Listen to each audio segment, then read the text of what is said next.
The story of Belacor continues. Flight of the Tower. Star Master Quartek and his Seraphon had carved a gory path to the very foot of the Silver Tower, but for all their fury, they could not breach its magically shaped crystal gateways. More demons seemed to surge about their flanks by the moment. In a burst of flame, the Eater of Tomes appeared in the teleportation circle of his Silver Tower. Spitting a multitude of curses, he strode across his chambers and placed the coiling head of his changer staff into a crystalline repository on the wall.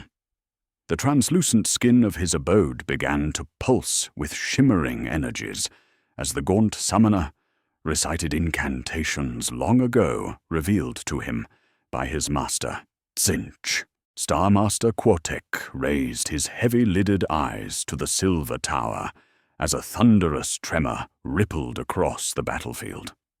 The jagged earth cracked apart, plunging rifts opening up to swallow hundreds of Saurus, who tumbled into boiling channels of magma and bottomless crevices. The air became thick with sorcery, and the Slann grimaced in pain as his mottled skin began to burn. With a thunderous roar, the Silver Tower emerged from the earth in its full splendor, its vast length cracking free from the rocks of the Vale of Screams, and sending a hail of magma and splinters skyward. The tremors that had split the battlefield now raced back through its ranks, and both Seraphon and demons were thrown into the air by the aftershocks. The Star Master closed his eyes and focused his mind, tracing glyphs of protection in the air to summon shields of force above his battling servants. Debris rained down upon the energy shield, and the ancient wizard trembled as he strove to maintain control over unthinkably powerful forces. The Silver Tower tore clear of the earth. It loomed over the Vale like a mighty spear, as shimmering trails of magic played across its surface. Its underside blazed with a fearsome light that blinded those who beheld it fully, and scorched the scales from those Seraphon closest to it. Then, in an explosion of sound and fury that leveled trees and boiled rivers to nothing, the Silver Tower raced towards the sky, trailing scorching fire. When the dust settled, Star Master Quartek opened his rheumy eyes. Perhaps a few hundred of his warriors still survived from an army of many thousands. They stood atop a plateau of charred and melting stone, all that was left of the Vale of Screams. Around them, the land had been burned away. Motes of celestial energy drifted through the air. At the Slann's side, Scar veteran Quartok let out a roar of primal fury, an atavistic sound of a predator denied. Yet Quartek raised a webbed hand to silence the Saurus. Such losses were expected, and this result was the very same that had been prophesied by his munificence, Lord Croak. The great plan rolled onwards, inexorable and unstoppable, and the Eater of Tomes was helpless in its spokes. Battle in the lightless void. The Eater of Tomes thought to flee the wrath of the Seraphon by plunging into the etheric void. Here, he thought, amidst the inky blackness, he might evade his foes. For a time, at least, little did the gaunt summoner know that he would find no sanctuary at all in the vast and featureless expanse between the realms. As the Silver Tower punctured the sky above the 8 points like an immense spear and passed out into the lightless reaches, the Eater of Tomes slumped back in his crystal throne, his 9 eyes narrowing in frustration and tendrils of sorcerous energies playing about his splayed fingers. Yet the gaunt summoner had little more than a few moments to brood. Arcane ward sigils screamed, and the Silver Tower rocked as if struck by a comet. With a gesture, the Eater of Tomes turned the crystalline wall of his lair translucent, opening a window to the great blackness beyond. There, suspended in the void, were a dozen gleaming ziggurat ships encircling the silver tower. As the gaunt summoner watched in horror, light flared atop each of the strange vessels, illuminating the vast nothingness, so that for a brief moment he thought that he caught a glimpse of an immense serpent wrapping its coils around his silver tower. Then, the energies emitted by the ziggurat ships coalesced into a single beam of blinding white light that lanced into the Tsentian fortress. Somehow, the Seraphon had anticipated his flight. Now, he was cornered once more. The largest of the Seraphon ships was a many-tiered behemoth, whose bow was fashioned in the image of a golden serpent. This was the temple ship Itzahuitlan, which had the honor of bearing the deadliest of their kind, venerable Lord Croak, first amongst Star Masters.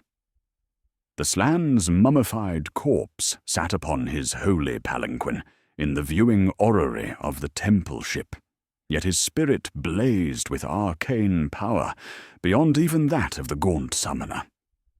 With a mental impulse so powerful, it sent scrying mechanisms in arcane sanctums across the realms momentarily haywire. Lord Croak ordered his armada forward. Detaching from Itzahuitlan came dozens of golden barges, decorated with leering reptilian faces and glyphs in a tongue long ago forgotten. These lesser vessels screamed across the emptiness of the void and slammed into the silver tower, disgorging phalanxes of shield-bearing Saurus and hulking Croxigor into its labyrinthine halls. There they met the tower's garrison of demons in furious battle, primal strength and cold fury set against raw arcane might. The fortress of the Eater of Tomes was far from powerless, even against such a host as was arrayed against it. From the uppermost parapets of the silver tower issued cascades of sorcerous fire that engulfed the nearest Seraphon temple ship, melting through enchanted stone to open great gouges in the vessel. Torn from their feet by the voracious pull of the etheric void, hundreds of skinks and saurus were dragged into the endless nothingness, screaming silently as they drifted to their doom. The stricken temple ship listed out of control, a blazing torch amidst the dark. Sensing one last opportunity to escape, the Eater of Tomes guided the silver tower towards this gap in the Seraphon fleet. Careening madly, the shattered silver tower hurtled into the boiling chemical stratosphere of Shamon, realm of metal. Smashing through the peaks of cloud-scraping mountains and sending up a vast curtain of superheated steam as it roared in low over-chromatic oceans, the tower came to a crashing rest on the coast of the rusted wastes. By some miracle, the enchantments of the silver tower still held, as it lay in the cavernous furrow it had bored into the reddish sands of the rusted wastes. Breaches in the surface of the tower spat forks of chaotic energy that spawned twisted growths wherever they struck. Soon, a raging tempest of magic roared and circled above the crash site. Aboard the Itzahuitlan, Croak's desiccated form was as impassive as ever, but his skink attendants blinked and chittered nervously. They wondered whether some disaster had befallen the great plan, for had not the enemy once again escaped their wrath? Though quick-witted, their intellects could not grasp a plan of such immensity as that which the relic priest had woven. The lumination torches in Lord Croak's chamber flickered as he exerted his will, and with a thought he set the vast mass of the Itzahuitlan into motion. The next stage of the grand work would fall to one of his most trusted acolytes. Stampede of Scalls. The silver tower of the Eater of Tomes lay shattered and smoking across the rusted wastes of Chamon. This mountainous land was notable for the acid rains that lashed it each season, turning the bright silver of its highest peaks to a pitted reddish brown.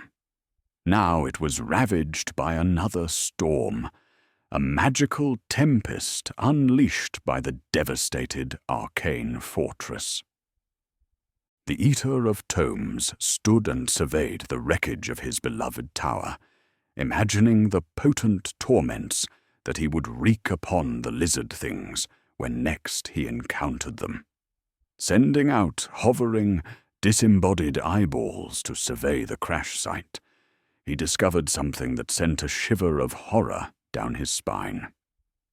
The 3 Wordfane fonts that powered the Silver Tower's arcane weapon spires were exposed.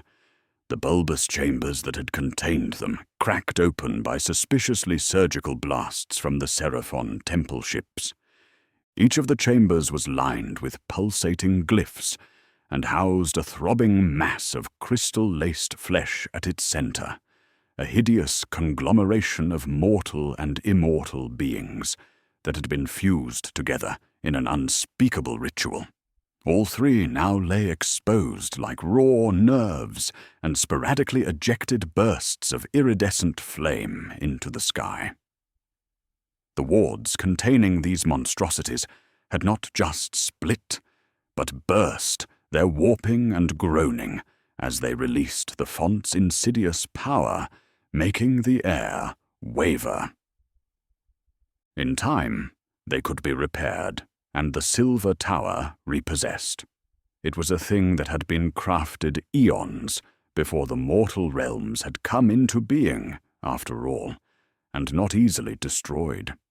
Yet even as the gaunt summoner began to work his sorcery upon the wreckage, a terribly familiar sound was heard in the distance, the deep-throated roaring of reptilian beasts and the rolling thunder of stampeding bodies. The thunder lizard strikes. Emerging through realm gates long forgotten, to all but the loyal servants of the Old Ones came lumbering, scaled forms, snorting and grunting as they carried the heavy gold and stone howdahs upon their backs. Each of these enormous creatures bore a relic of a time that not even the Slann could recall. Devices crafted by the hands of beings mightier than gods and powerful enough to obliterate a fortress wall or slay a drake outright. The Seraphon were led to war by Aikuto. No creature of high Azir was he, but an honored skink elder of the Thunder Lizard, a coalesced constellation from the outlands of Chamon, whose task for centuries had been to maintain the technology of the Old Ones, and who stood watch over a vast hoard of cosmic artifacts. The Star Warden rode atop ancient Talapotek, one of the most fearsome of the constellation's Stegadon war beasts, accompanied by a cadre of his most trusted warriors. Behind Talapotek came yet more gigantic Stegadons, and then a formation of lumbering, plate-armored Bastiladons, carrying golden contraptions that opened up like the petals of a flower to reveal a golden crystal within. These were solar engines, weapons that radiated the fearsome power of a sun. The venerable Ikuto gazed down upon the ruins of the Silver Tower, at the riot of demonic horrors spilling from its broken interior, and the change storm whirling above it. It was time for the Thunder Lizard to ride forth. An avalanche of scaled flesh thundered down the mountain slopes towards the crashed fortress, a great cloud of red dust billowing in its wake. Ravaged as it was, the Silver Tower had no shortage of demons within its fractured interior. There was a breach and tear, a carpet of babbling pink horrors, and grotesque, amorphous flamers oozing across the valley floor. Atrazan the Immolator oversaw the procession, his burning chariot blazing a path across the tortured sky, as the herald summoned a ball of unnatural fire and hurled it into the path of Ikto's onrushing stampede. It detonated with a rushing roar, and a stegodon went up in flames, burning skinks toppling from its back like fluttering sparks as the great beast crashed to earth. Then the reptilian behemoths were amongst their demonic foes, stomping, goring, and crushing. Leaving the slaughter to his Saurus commanders, Star Warden EQ2 led his war machines on a charge to the foot of the stricken tower, smashing a path for the Bastillodons and their deadly engines of war. Atop the beast's howdahs, skink retainers swarmed over the cosmic devices, aligning crystals and glyphs. The Old One's relics could be unpredictable in their workings, but Lord Croak's attendants had given Ik-2 exacting instructions as to how they were to be attuned this day. Motes of golden light coalesced around each of the devices, so bright that even Talapotek growled and stamped in protest. The building energies focused into a single, brilliant beam that lanced towards the crown of the Silver Tower, where the Eater of Tomes stood observing the battle. The projection effortlessly pierced the arcane wards, hastily thrown up by the gaunt summoner. He screamed as his 9 eyes burst under the heat of the barrage. His robes were incinerated, his flesh sloughed from his bones, and then his body exploded in a splatter of ichor and sorcerous discharge. The nearest weird fane font was also caught in the path of the beam, and it began to glow and warp under the onslaught. Its pellucid surface splintered, and there was a great roaring, sucking sound as the arcane pressure that had been building within it was suddenly released. The vessel erupted in a blizzard of multicolored shards. Its destruction initiated a violent chain reaction as the next font exploded, and then the next. There was a second of terrible silence as the world turned white. Then, the Silver Tower detonated. Those in distant lands who had the misfortune to be gazing in the wrong direction were blinded by an intense flare of light. The shockwave caused by the tower's demise struck with the force of a god's fist. It shattered the nearest mountains and cracked lake beds. Rivers were vaporized and peaks into the stratosphere. Lakes were cast into the sky and turned to steam in an instant. Continental plates were shunted like skipping tiles, and the free city of Tansis was swallowed by a tsunami of liquid metal, its 50,000 inhabitants wiped out in a single, horrific moment. Later, when the vast clouds of ash and debris thrown up by the event began to settle and dissipate, it became apparent that the rusted wastes were no more. In their place was a crater 1,000 miles or more across, glowing with the after-effects of the magical cataclysm. But the devastation reached far further afield, across Chamon and beyond. The Silver Towers were not simply floating fortresses, but arcane constructs directly linked to many of the primordial pathways between the realms, and indeed to the crystal labyrinth itself. When the tower was destroyed, a magical blast wave issued forth from the site of its demise, rushing along those connective arteries. This destructive tide swept across the etheric void, causing realm gate after realm gate to explode, and turning others into howling vortices of chaos magic, a side effect that had been accurately predicted by Lord Croak, but judged an acceptable loss in exchange for the destruction of so potent a target as the Tzinchian fortress. Of the Seraphon host, not a trace remained. Star Warden Ikutu had done his sacred duty, and by his and his warriors' sacrifice would the great plan proceed. It was a deed worthy of remembrance. On the arc bridge of the Itza-Huitlan, Venerable Lord Croak delved into his deeper consciousness, and in a flickering burst of star stuff, the image of Ikto manifested. The aged skink dropped to his haunches before his master. This was no crude revenant, but something far stranger, an echo of the Star Warden that would continue to serve the ancient relic priest. Amongst the ruins, the Silver Tower was no more, destroyed in a terrifying cataclysm that had forever scarred the surface of the realm of metal.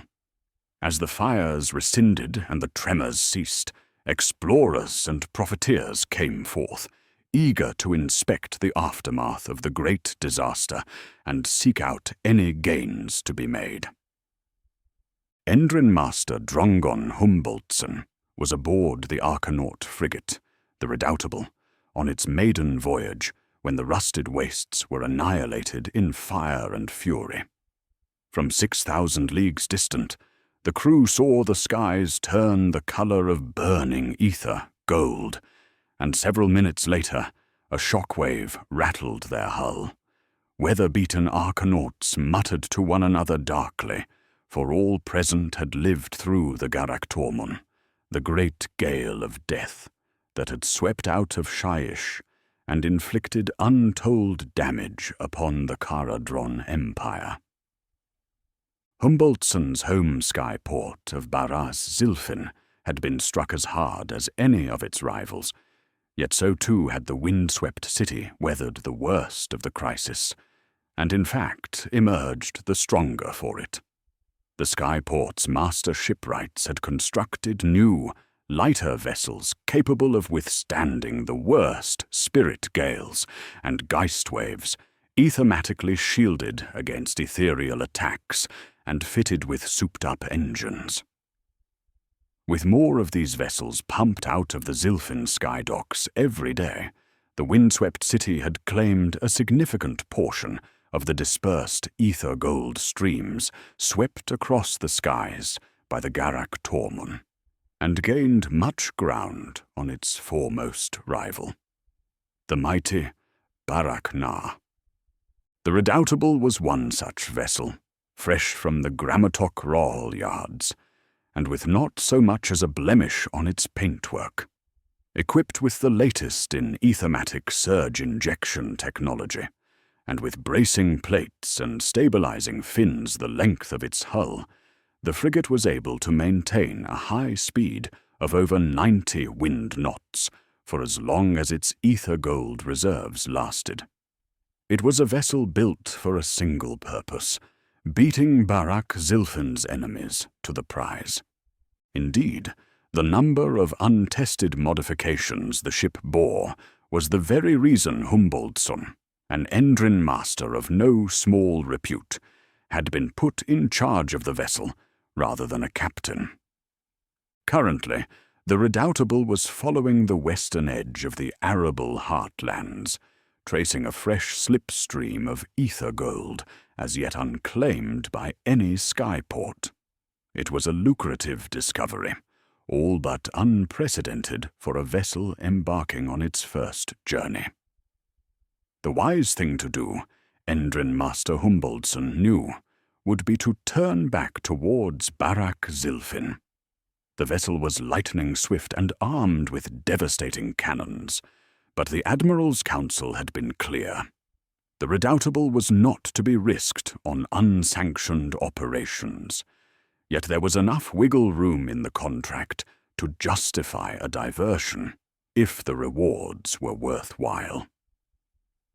As Humboldtson looked out across the burning horizon, weighing their options, he felt a presence at his shoulder. It was the Arcanaut Gromty, a recent addition to the crew.